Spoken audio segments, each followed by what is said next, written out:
Let us open our Bible. Please read Psalms 108, verse 12 and 13. Praise the Lord.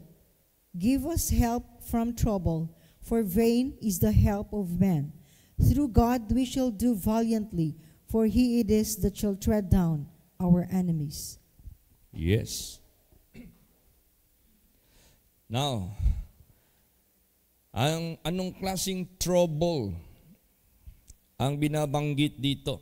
Give us help from trouble. Now, if you are a king, what is your concern? Na kung hari ka, unsa may imong ginahuna-huna sa imong pagkahari? Di ba kung hari ka na akay ging harian? Ug dili nimo gusto na ay muilog sa ging harian nimo? So unsa may trouble sa usa ka hari? Trouble sa usa ka hari nga naay mo atake niya nga kwaon ang gingharian sa iyang kamot. That is the trouble of a king. Murabag mungaan. Unsa may trouble sa mungaan kung naay mo hilabot sa mga piso. Murag amahan kung naay mo hilabot sa asawa o sa mga anak. Maupod na karon ang atong gihisgutan. Yan ngayon ang pag-uusapan natin. Give us help from trouble. Anong bagay sa buhay natin bilang mga saved, bilang mga children of God, bilang mga redeemed, bilang mga matatawag nating nandyan na sa kaligtasan ng Diyos. Ano ang unang isipin natin na trouble? Walang iba, kundi yung mag-atake sa atin na kunin niya ang kaharian ng Diyos sa buhay natin. That is the greatest trouble that we must consider. Praise the Lord. Kaya nga sinabi dyan, let no man take thy crown. Huwag nating pahintulutan na merong sino man magkuha sa iyo sa crown na yan. What is crown? That is not the crown of being Miss Universe.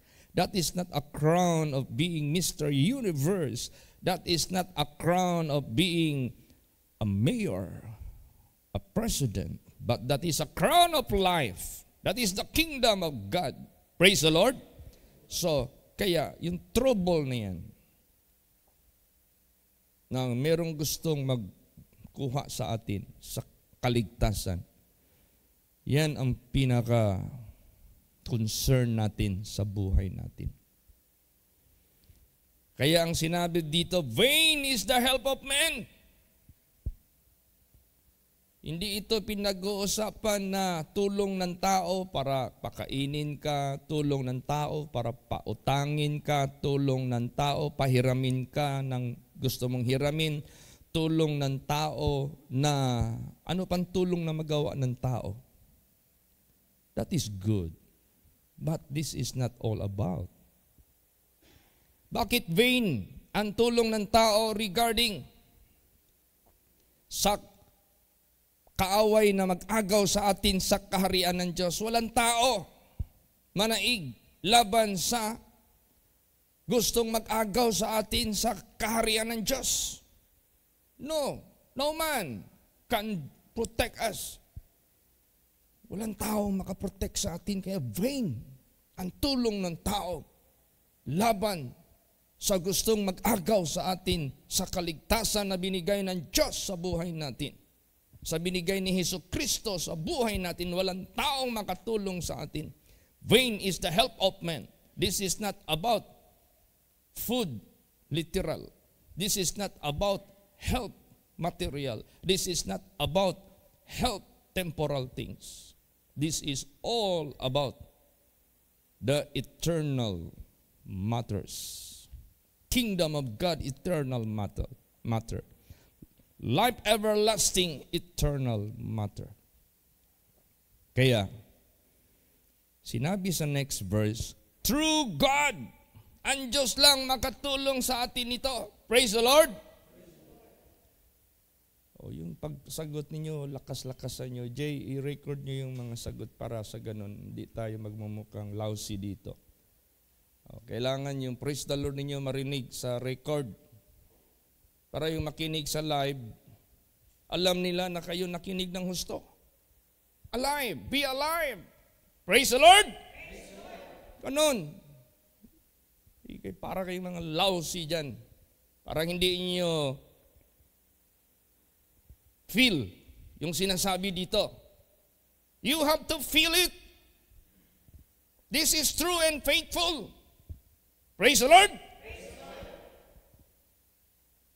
So, through God, ang Diyos lang nakatulong natin dito.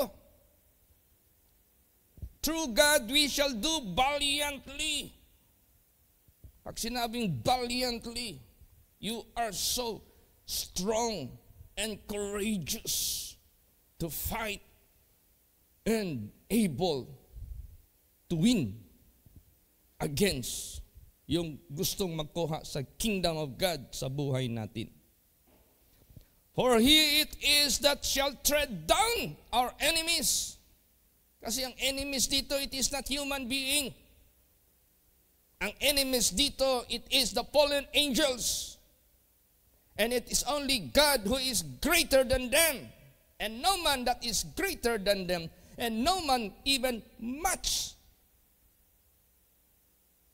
sa kanila. Kahit makapantay man lang ang tao sa mga fallen angels na yan, wala. Wala. Bakit? What is man? Basahin natin. Psalms 8 verse 4 and 5. Praise the Lord.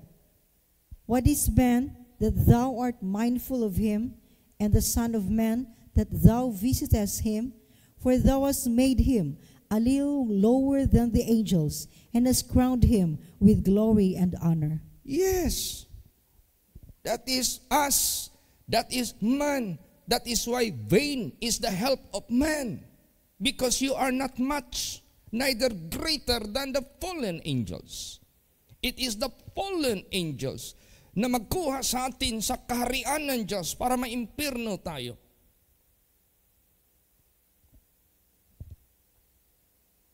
It is the fallen angels that will destroy the promises of God para hindi natin ma-avail ang mga provision, protection, lahat ng mga pangako ng Diyos habang nabubuhay tayo sa sanglibutang ito.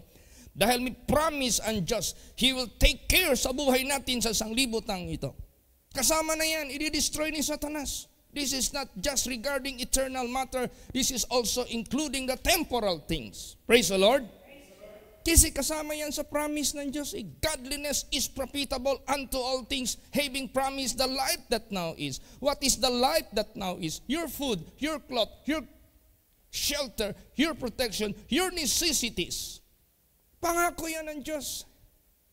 Ibibigay niya yan. Kaya nga sabi diyan, seek ye first the kingdom of God and His righteousness, and all these things shall be added unto you. God is mindful of those. Praise the Lord.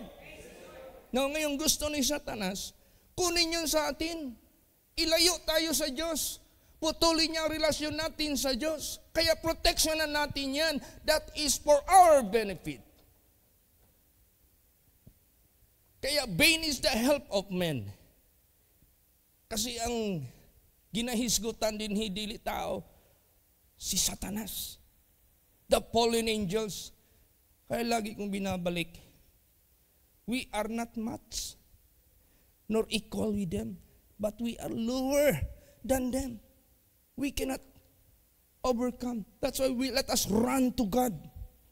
By God, we will do this valiantly. By God, we will tread down the enemies. By Him, siya lang. Kaya tina mo yung mga angels. Ano ang katangian ng mga angels? Why they are higher than us? And why is it we cannot match with them? Basahin natin. Psalms 103 verse 20. Praise the Lord. Bless the Lord, ye His angels, that excel in strength, that do His commandments, hearkening unto the voice of His word. Yan. Bless the Lord, ye His angels that excel and in strength. Yung strength ng mga angels na yun, nag-i-excel. They are so mighty. They are so strong. Their strength excel. So hindi basta-basta yan sila. Kahit fallen angels yan sila. Angels pa rin sila. Pero fallen angels. To do His commandments that suppose they should do. Ay kaso nag-disobey sila eh. Hearkening unto the voice of His word. Dapat makinig sila sa salita ng Creator nila. Ay, hindi sila nakinig. Kaya nilaglag sila dito ng Diyos. Pero malalakas yan sila. We are not much. Pero alam mo anong ginawa ni Jesus? God made a way for us to be greater than them. Even though we are human being, yes. And that is only through our Lord Jesus Christ. Greater is He that is in us than he that is of the world, that is the devil. You can overcome them. You can resist them. They cannot take out the kingdom of God na na-receive natin by God, by the gospel, by our Lord Jesus Christ. Basta magpakalakas lang tayo sa Panginoon. Huwag sa ating sarili, huwag sa ating kapwa, because vain is the help of man. Praise the Lord. It must take by the power of God, by the strength of God. And God made possible for human being to win against them by Jesus Christ. Bakit? Anong ginawa ni Lord Jesus? Nagpakatawang tao siya. Nung nagpakatawang tao siya, pinakita niya kahit naging tao siya na overcome niya ang fallen angels, the devil. Para ipakita sa mundo, kahit tao tayo, we are able and it is possible for each of us human being to overcome the fallen angels by Jesus Christ alone. Praise the Lord. Basahin natin. Hebrews 2:9. Praise the Lord. But we see Jesus, who was made a little lower than the angels for the suffering of death, crowned with glory and honor, that He, by the grace of God, should taste death for every man. Yan. Nagpakatawang tao si Kristo. Ginawa niya ang kanyang sarili mas mababa pa sa mga anghel. Para tiisin niya ang kamatayan ng katulad ng isang tao. Siya'y nakorunahan ng kaluwalhatian at ng karangalan sa pamagitan ng grace of God. Kinakailangan niya makatikim siya ng kamatayan. For what? For the purpose of every man. Para purpose niyan, para sa lahat ng mga tao. Para ma-redeem tayo sa kamay ng diablo. So that He can pay the price for our ransom. And we shall be released from the hand of His enemies. Praise the Lord. Kaya ngayon, by Jesus Christ, we are released. By Jesus Christ, we are redeemed. By Jesus Christ, we are being set at liberty. Napalaya tayo. Now, nandito na sa atin yung kaharian ng Diyos. Wala na yung impyerno sa atin.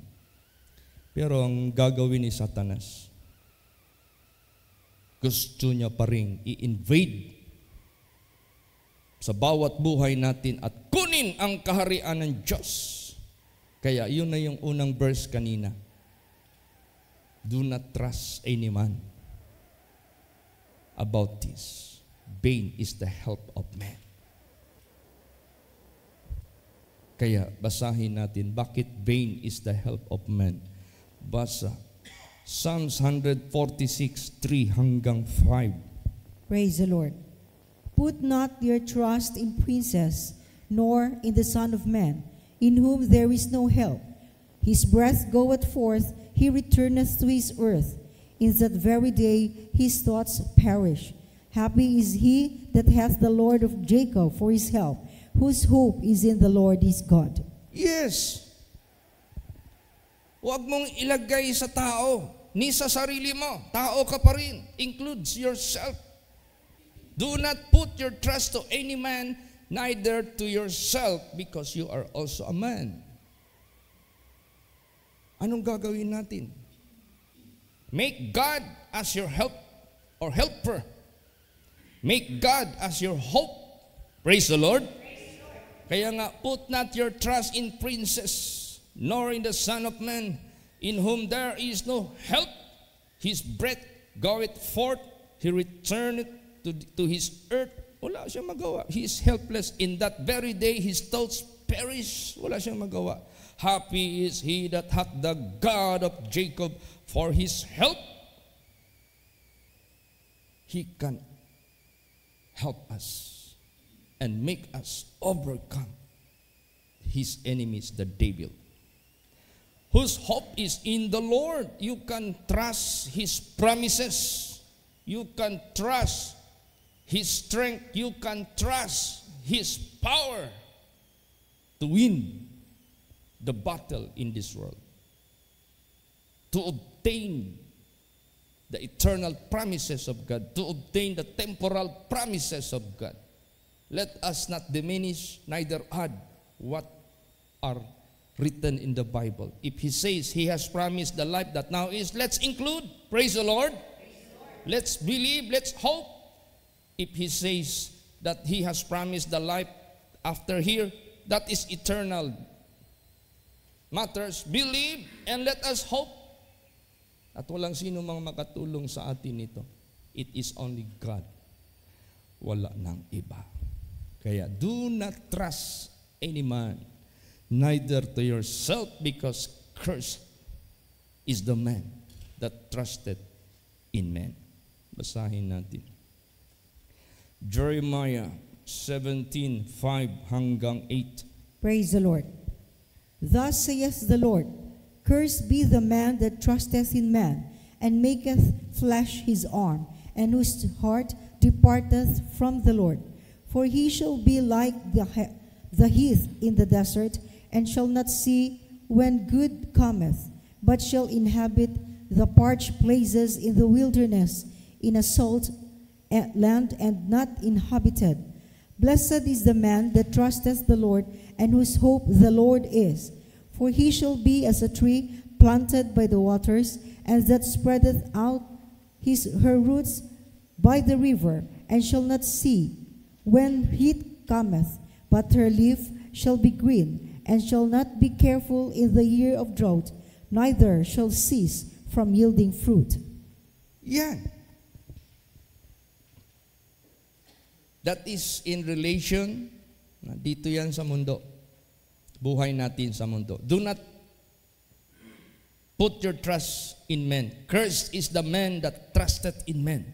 Tinunglo ang tao, nagabutang og pagsalig sa tao. Ano man? Ang tao mo salig sa tao. Imong gibiyaan ang pagsalig sa Dios. Dikto ka niagtos tao. Nga di makatabang nimo. Kay mismo siya, mismo sa iyang kaugalingon. Giingon din sinasabi dito. Thus saith the Lord, Cursed be the man that trusted in man, and maketh flesh his arm, and whose heart departed from the Lord. See? Nagbutang kag pagsalig sa tao, paglaom sa tao, you departed from the Lord. Praise the Lord.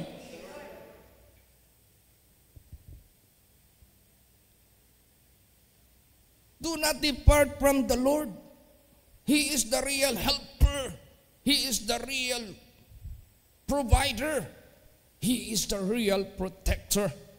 He is the real future of yours. Siya yung kaugmaon nimo. Nining kalibutan na. He can do anong gusto niyang gawin sa iyo. For he shall be like the heat in the desert, and shall not see when good cometh. Yan ang tao. But shall inhabit the parched places in the wilderness. Ano yung parched places? Alam mo yung papel na parched paper. Dry. Dry. In a salt land, not inhabited.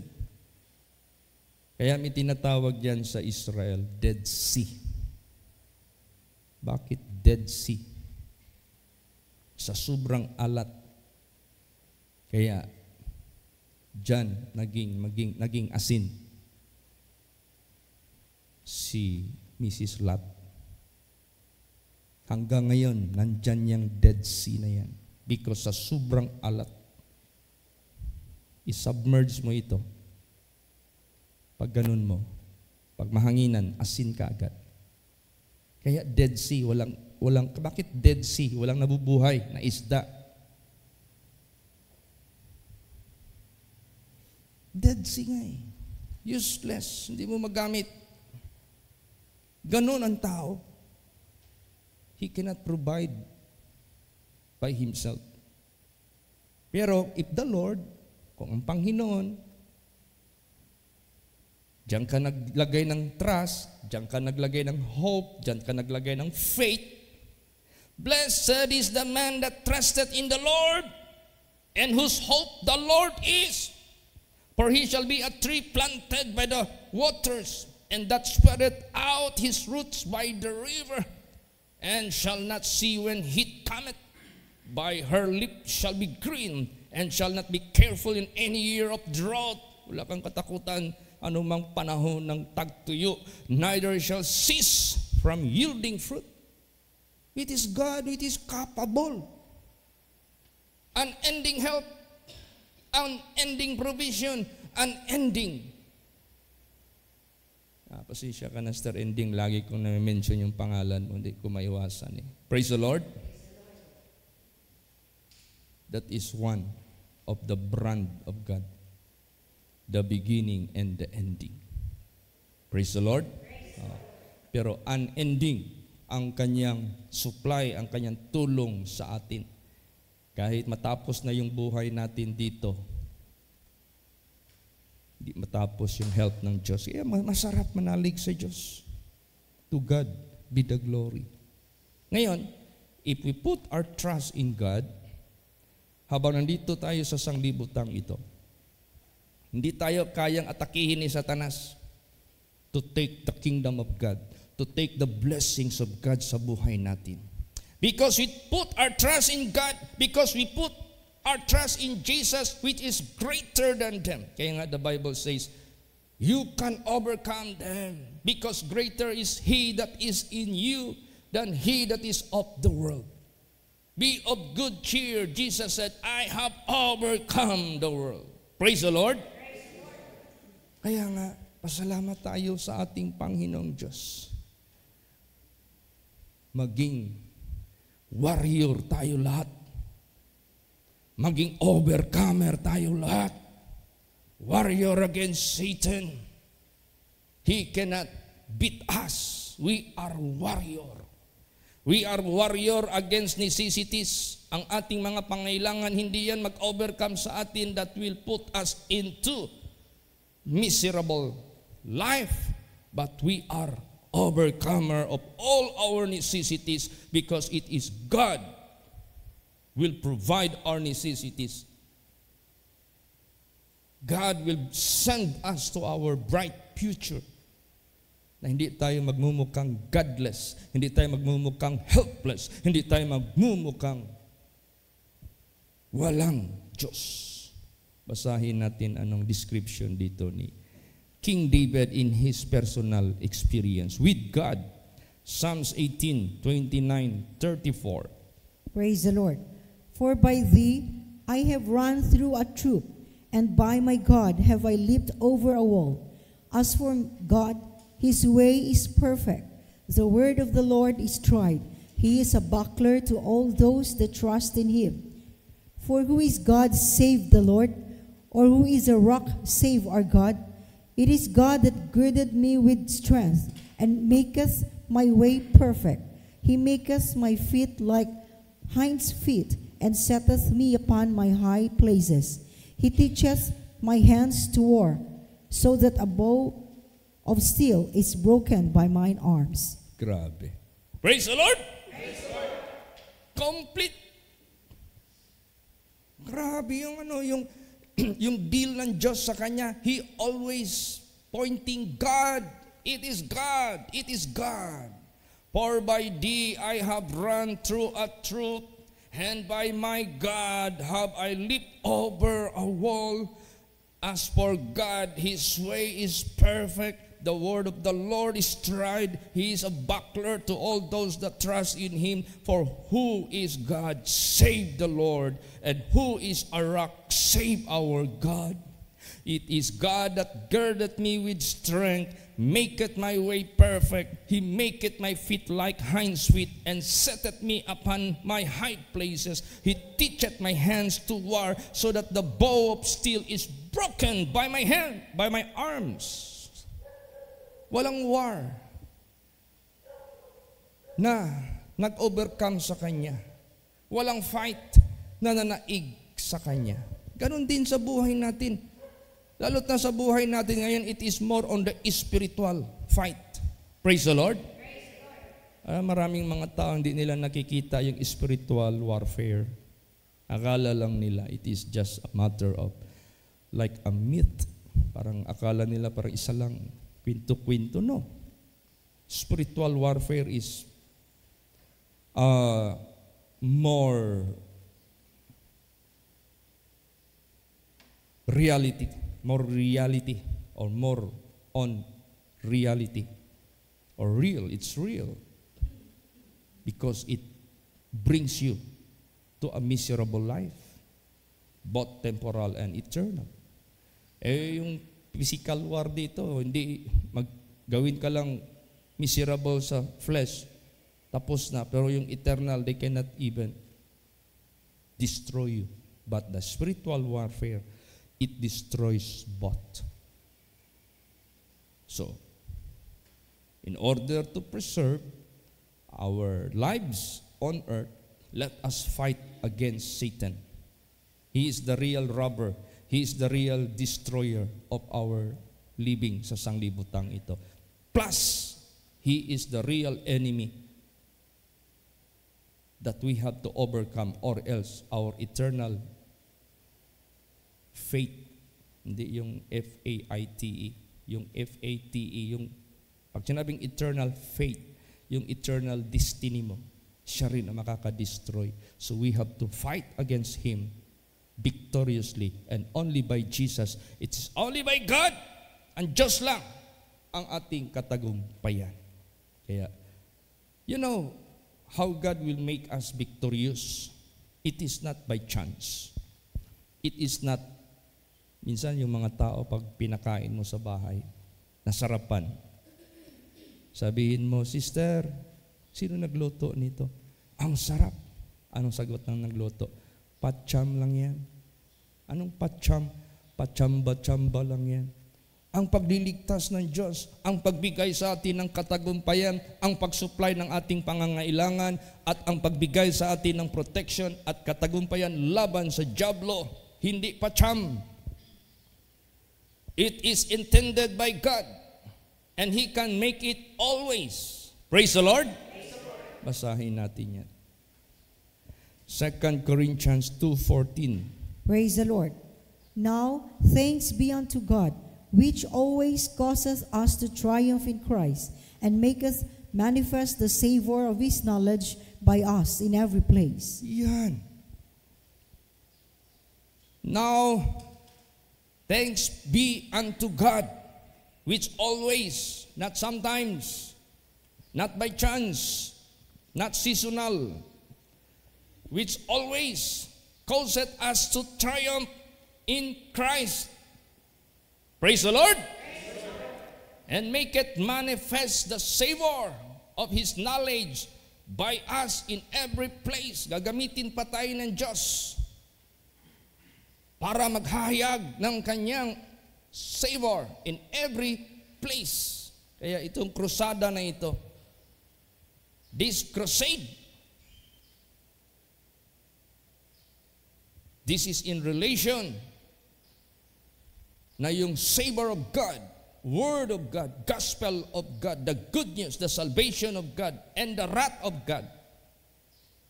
This must be brought out in every place by us in Christ Jesus. Praise the Lord.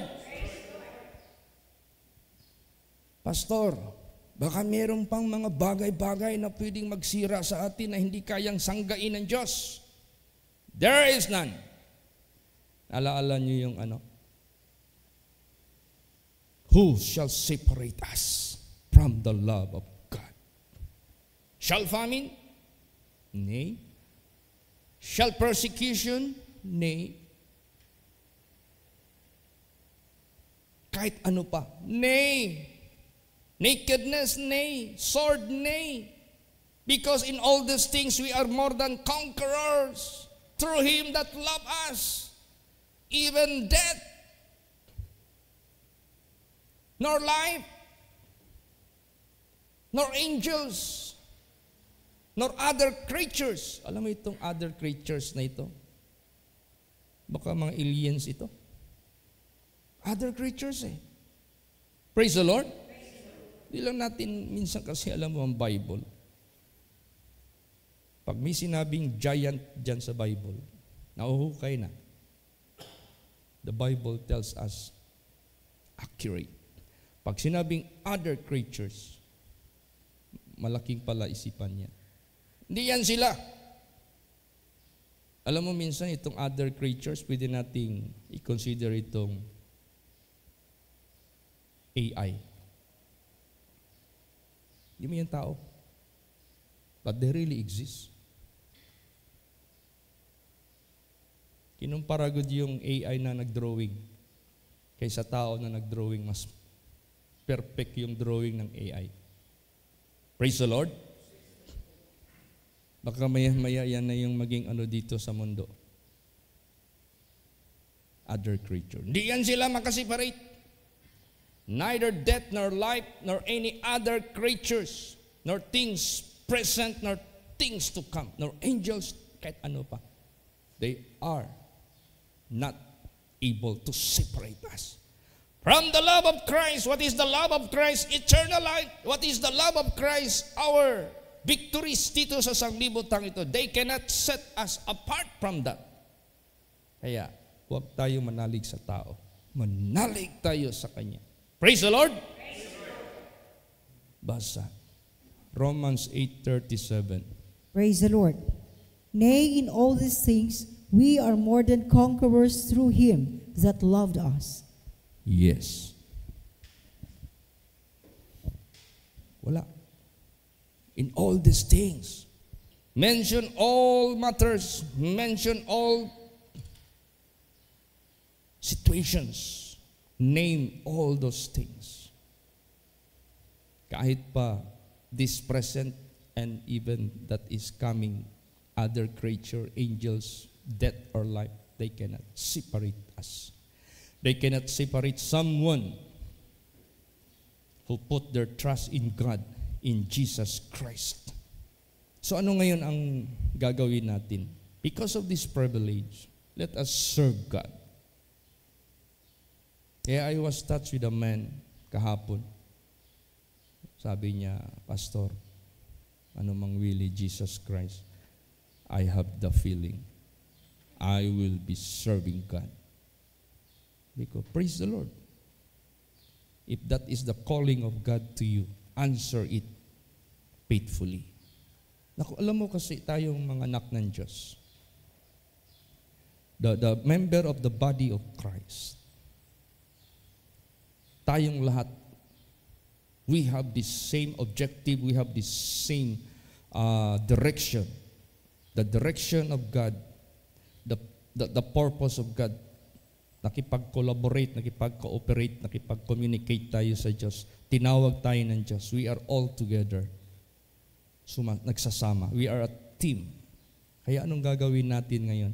Because of this truth, because of this great privilege, great victory, great blessings from God, from heaven, from on high, by our Lord Jesus Christ, na dinala niya dito sa sanglibotang ito.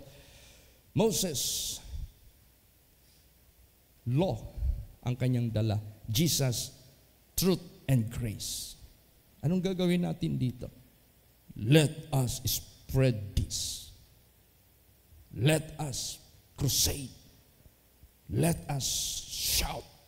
Let us reveal these things to the whole world. Praise the Lord. If they believe, they will be saved. If they will not believe, they will be condemned. Hindi natin pwedeng sabihin na, hindi natin ilitok na mamatay kayo pag hindi nyo ito gagawin. Isabihin natin, hindi tayo sisihin.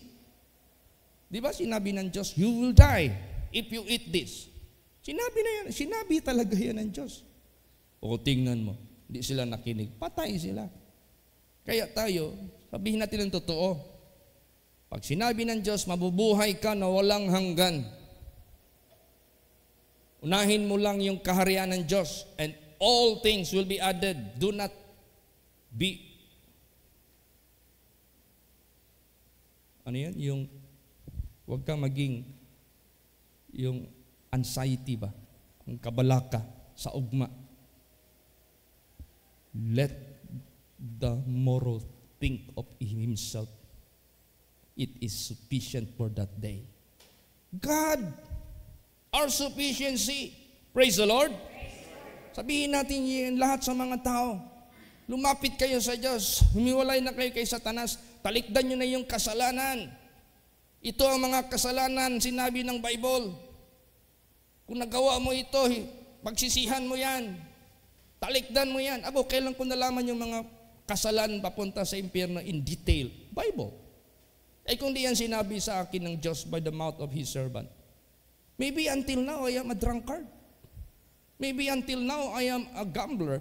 Maybe until now, I am still holding the so-called French fries.